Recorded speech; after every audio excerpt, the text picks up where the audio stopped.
Hello, my friends, and welcome to Take a Deep Breath. My name is Mike Maher. I'm a breathwork coach. I've been in the breathwork world now since about 2016, and I have a podcast where I interview all the world's top breathing experts, breathwork experts, yogis, scientists, authors, people that also practice and teach breathwork. And so I'm a little bit of a breath nerd, and I wanted to do a bit of a quick reaction video to the news this week, some breaking news in breathwork. I don't know if anyone ever thought they'd see that, but what I've got here is the mayor of New York has announced that breathwork will be implemented in schools in New York. So I've seen a few headlines, like some of you might have done. I haven't watched any of it yet. I've just got to the bit where he's just started talking about breath work now. And I thought, you know what would be a bit of fun here is let's see what he's talking about.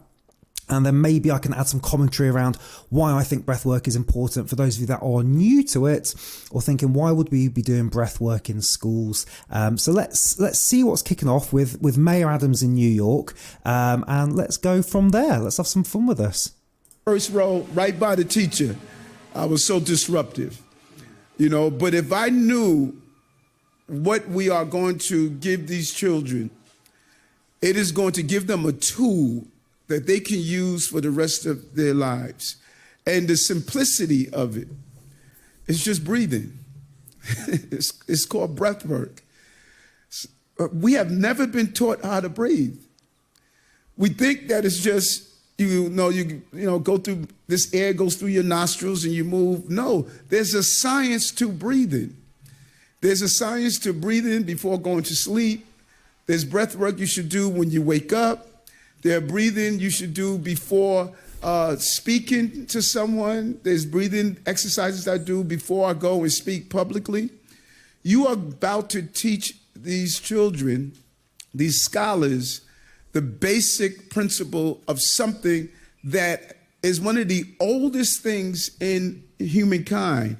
They were doing proper breathing thousands of years ago.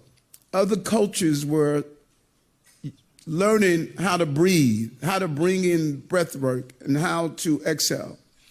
And I remember when I was debating to become mayor, we would walk in the studio and all of the candidates would be moving around out of nervousness. And I would sit down in the studio before we went on to debate and do my breathing exercises.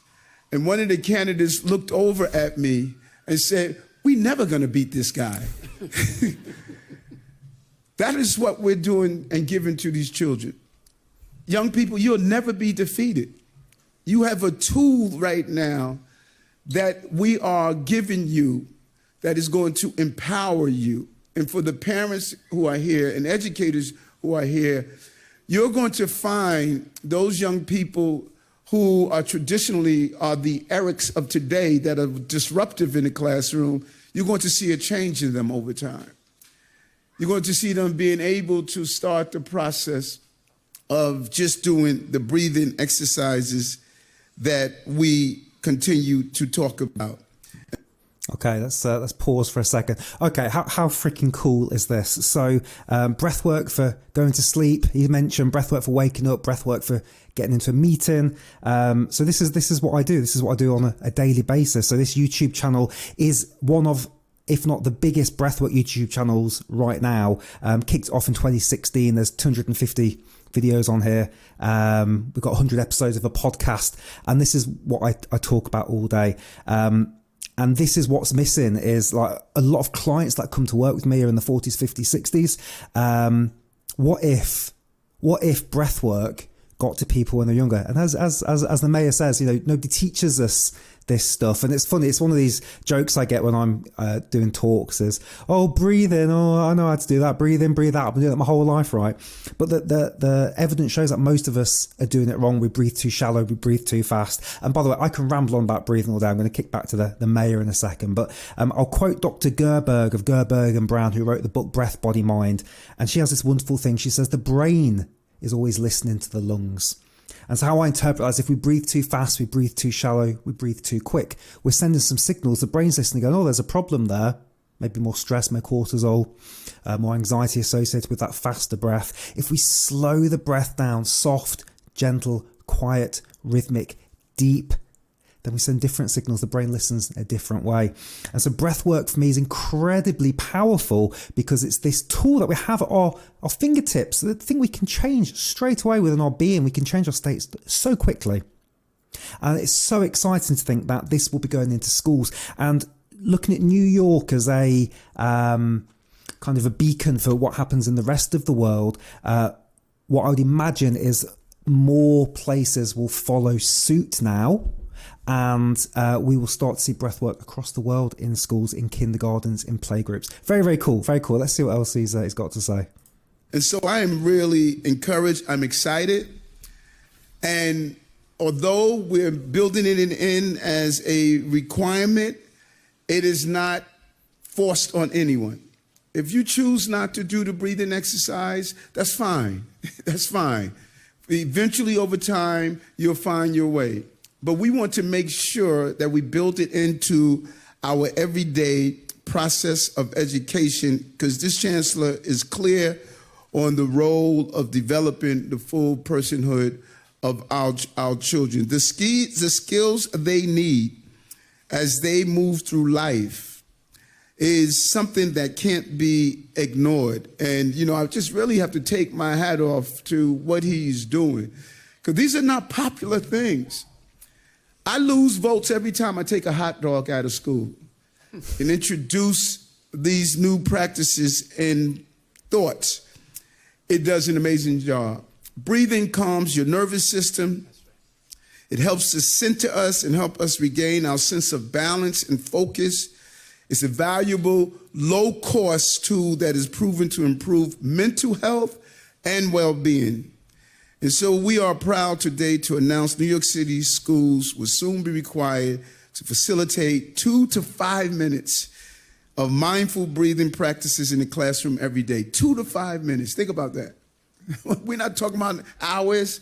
2 to 5 minutes is a game changer in your physiology on how to move forward. The Department of Education's Yoga and Mindfulness Teacher Preparation Program will deliver on a promise we made at the state of the... Let's pause there. So 2 to 5 minutes. It sounds like a little amount, right? But after this video, I'm going to link you to a couple of breathing exercises. If you're brand new to breath work, then just spend a couple of minutes with a guided breathing meditation. I'll put a couple on here for you. It's really, really powerful. This is really exciting, yeah, because breathwork's seen as a bit quirky sometimes, a little bit weird.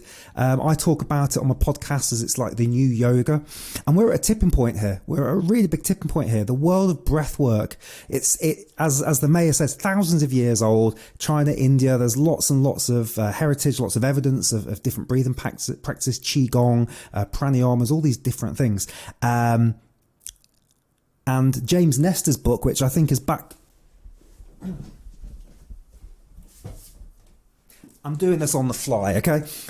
Breath, the New Science of a Lost Art. This really woke us up a couple of years ago. Came out at the start of the pandemic. A new science of a lost art. You know, these things that we can do, as he says, we can change our physiology, we can calm down, we can relax, we can energize ourselves.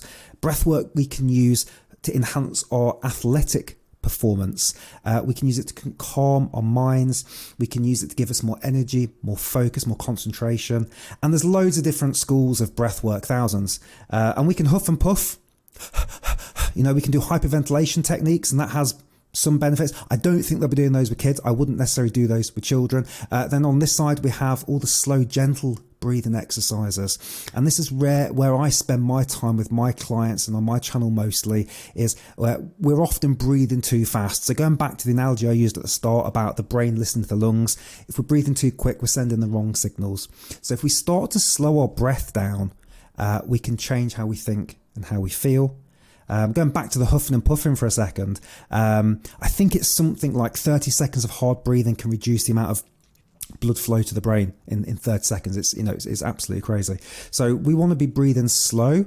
I'm not going to give a full breath course here, but we want to be using the nose. The nose is for breathing, the mouth is for kissing. We want a nice expansion here. We don't want to be using the shoulders when we breathe. We breathe down here. You know, the doctors put the stethoscopes here, take a deep breath. All this goes up. No, we want a nice expansive lower back, sides and belly breath. I'll get into all this, I'm sure, in a future video you'll see. But I'm gonna pretty much leave it there. I'll link to the full video so that you can watch the whole thing. And what do you think? What do you think about breath work in schools? What do you think about breath work in workplaces? Do you think it's something that we should do? Have you tried breath work? Will you try it? We've got some free breathing exercises here. If you are interested in learning more, then you've got this YouTube channel and you've got, you know, the wonderful internet. But I'll drop a link below to my 7 essential breathing exercises. It's a completely free guide. Get it instantly. You'll join my mailing list, and I'll give you those 7 exercises. And there's how to get to sleep, how to unblock your nose, how to increase focus with box breathing, and a few other bits and bobs. So go and have a play with some of these very simple breathing techniques. And like I said, just leave us a few comments below. Let us know how you think. I'm very excited by this. I might do another video on this later. Breaking news, big thing. And I'm Mike Maher, breathwork coach. Got the podcast on breathing. So this is a very exciting time for the world of breath. We should probably finish with a bit of a breathing technique. Let me just take you through something very, very quickly as we close off. So feel free to keep your eyes open or closed and just bring the attention to your breath. And maybe what you'd like to do is put one hand on your chest and one hand on your tummy.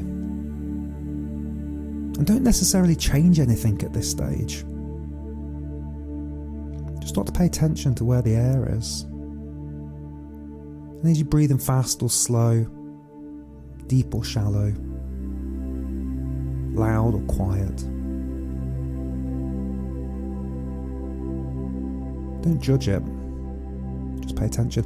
And what naturally happens here is we start to pay attention, you might start to feel the breath slowing down. And if you can, just slow the breath down ever so slightly. Can you make it a little softer, a little lighter, a little bit more gentle? Softly breathing in and then just letting go.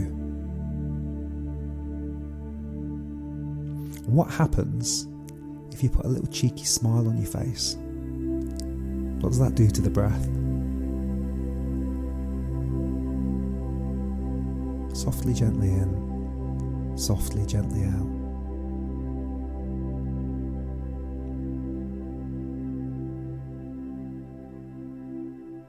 I always find it so incredible how just a few minutes of conscious breathing completely changed my state. Okay, that was a simple exercise. Check out some of the videos on the channel. If you're new here and you're just thinking what the hell's going on with breath work, then yeah, welcome. Feel free to connect, subscribe, like and share. And let's see how this unfolds. Really exciting, really exciting. Thank you so much for watching. Enjoy and breathe well, my friends. Thank you.